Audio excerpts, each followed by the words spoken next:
Do you like this hat? Can you guess what it is? Do you know the character on this hat?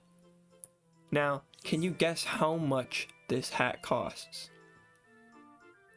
This hat costs around the average of $300 on sites like eBay and Depop. Now, before you ask me if I got it for $300, no, I got an epic deal on it and got it for $100 for someone who didn't really know how much this hat costs. Jesus fucking Christ. Glad I didn't pay that much for it. What a bunch of fucking losers. There's only like 7 of them in existence, that's why they're this much money. And they're all being passed around. Now, the only reason why I got it, besides the slight chance of me having autism, is that I really like this hat, and I like to consider myself super into fashion. At least what I like in fashion.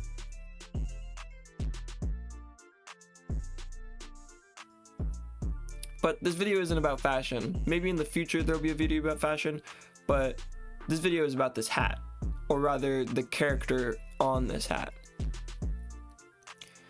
Domo. This hat is called the Domo Trapper Ushanka hat, and as it says in the name, the character is Domo, and he has been one of my recent hyperfixations and is the reason why I am making this video.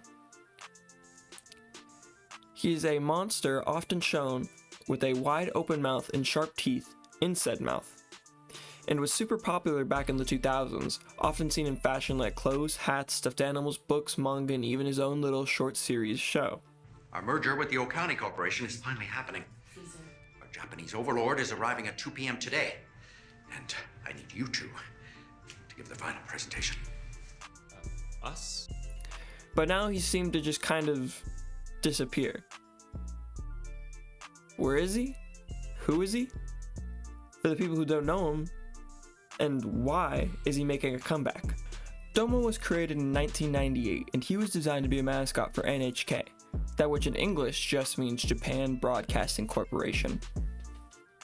He was created by Suneo Goda, a stop-motion animator that worked for NHK. Also, I'm sorry if I'm mispronouncing that name. Domo was created for the sole purpose of getting NHK's name and brand out there to the people, as it is a very common practice to usually have a mascot for whatever you are trying to sell or get people's attention for in Japan.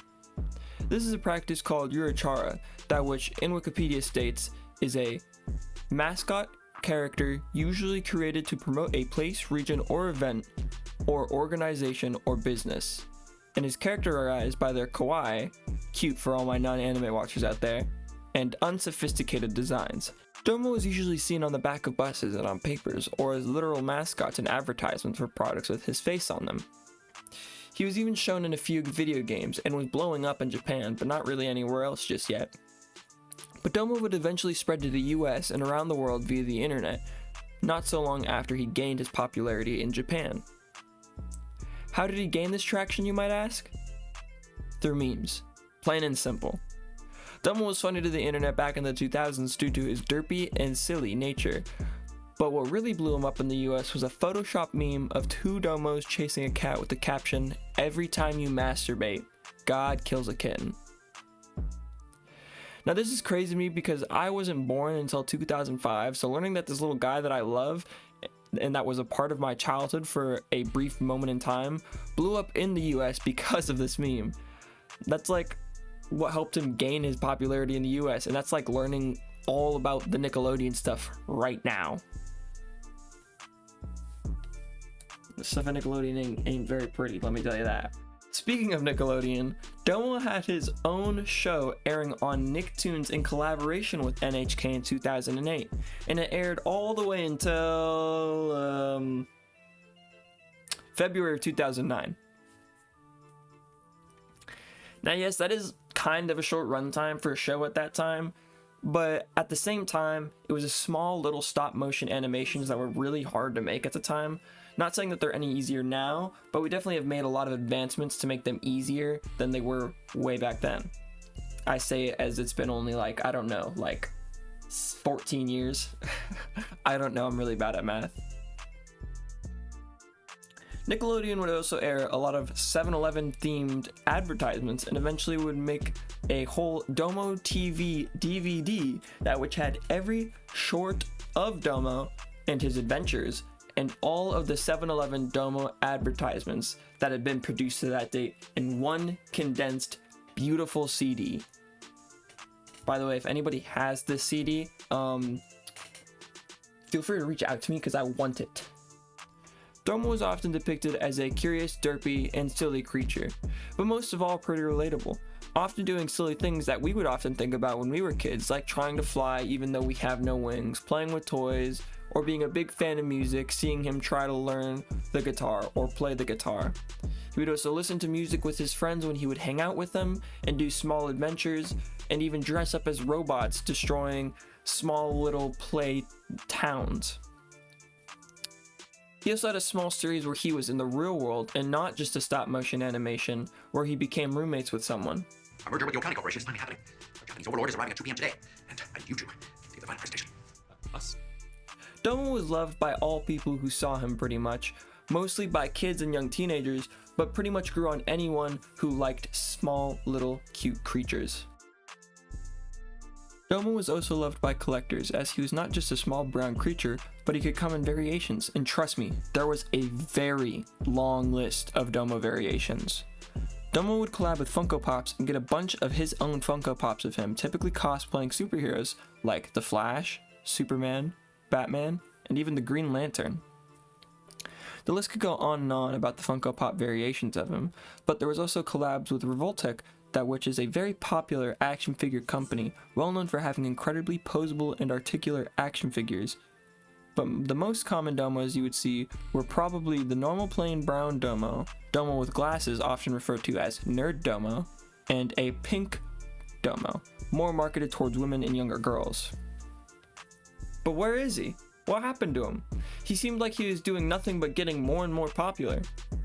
Well, around 2009 is when he started to fall off in terms of trendiness to other things, just like most things around that time. They were getting outdated and people were changing. He would still try and make small reappearances in 2014 and 15 in small music animated shorts, but he didn't really stick around and they didn't really land well for him to be able to stick around. So why is he coming back now? Or at least kinda. My guess is nostalgia.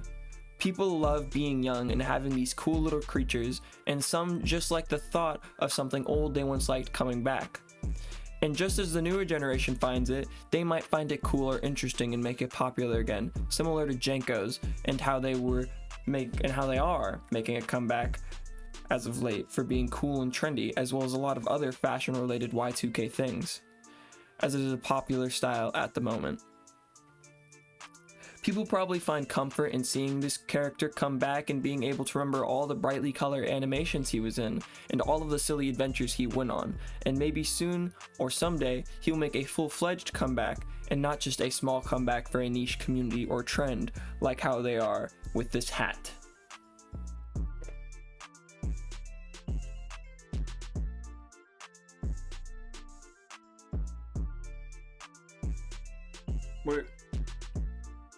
What are you guys still doing here? The video isn't long enough? What do you mean the video isn't long enough? It's 8 minutes and 30 seconds? It's shorter than my last vid? What do you mean it's shorter than my...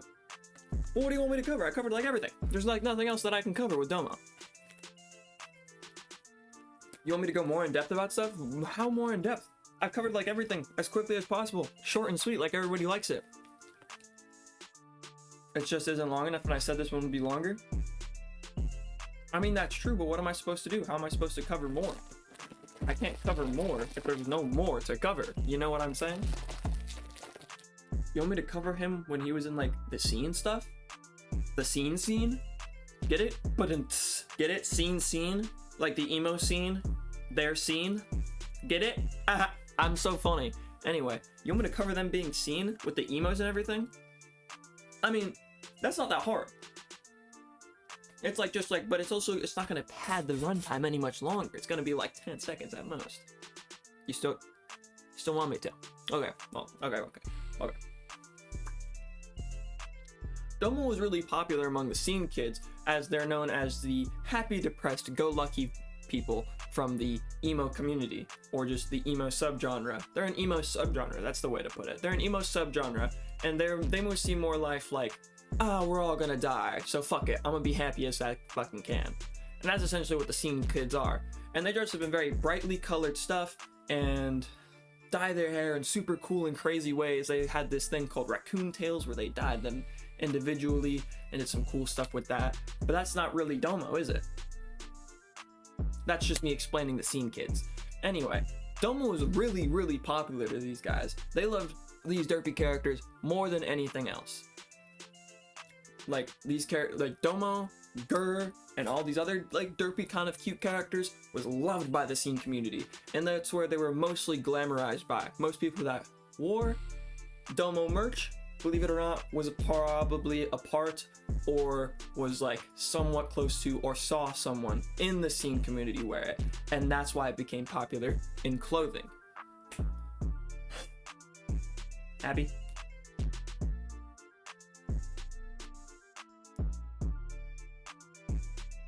Anyway, while you're here, thank you for watching this video. This video took way less time to make than all my other videos. Way less time than the Zolo video, probably just because I didn't have to come through like 3 hours of me playing the game every time I wanted a clip. But then again, there's probably an easier way to do that. I just didn't do it that way. So that's my bad on my part. If you like my content, you should probably consider subscribing, hitting that like button. If you really liked this video, leave a comment. I know this is a very weird topic out of nowhere, but I just really wanted to cover Domo because Domo's cool, bro. Let's see here. Oh yeah, I stream on Twitch now too. I don't like got a lot of followers or anything, but I stream on Twitch, and you guys should go and follow it and try and catch me on my streams whenever you can. I'm gonna do like a little cool little banner thingy right below me right here, so then you guys can see like it's gonna whoosh. One second. Watch. I'm gonna do this like the one of them earthbenders, right? I'm gonna do it. I'm gonna edit it so it looks like I'm doing it. And then it's gonna come up, you know, like bam. Follow me on Twitch. It's the same thing as all of my other things. It is not Gabe, except this don't. There is spaces, but there's no spaces in usernames on Twitch, so you know it's is_not_Gabe. I stream anything on there. I stream like I streamed CSGO the last time I was on there. I streamed Overwatch. I play a lot of Isaac on there, so you guys should try and come catch me on my streams. I'm also going to create a Discord server soon for multiple reasons, just because I felt like it, mostly. So yeah, if you want to join that too, keep an eye out and an ear out for that. I'll probably talk about it in one of my next videos. If it's done. Whenever it's done, I'll probably talk about it in one of my videos. But yeah, go follow me on twitch.tv/isnotgabe. Thank you for watching.